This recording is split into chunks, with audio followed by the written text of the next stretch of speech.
With higher education, but we turn to the Commonwealth. Today, Southwest Virginia Community College welcomed Virginia delegates for a discussion of an issue affecting all Virginians, health care. Our Clayton McChesney shares more about their visit. Health care access has become an issue for many Virginians. However, the issue has gotten the attention of Virginia House Speaker Don Scott, who has put together a bipartisan committee to address disparities in rural and small-town health care and connect the people who live there to the help they need. A select committee is kind of a rare thing in Virginia. This is only the second one that's taken place in Virginia since the Civil War. So it's kind of a rarity.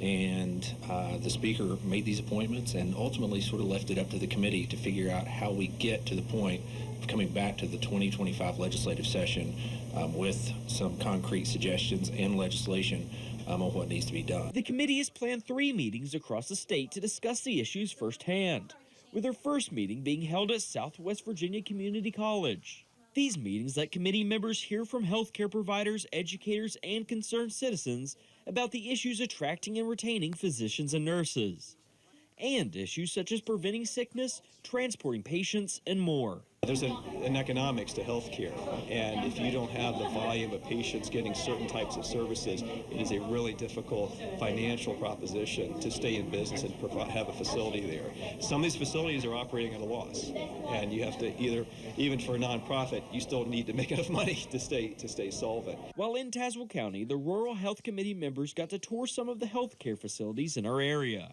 Delegate Willett encourages Virginians who care about physician access in their state to seek out and support these local healthcare providers. Here for you in Tazewell County, I'm Clayton McChesney, WVVA News.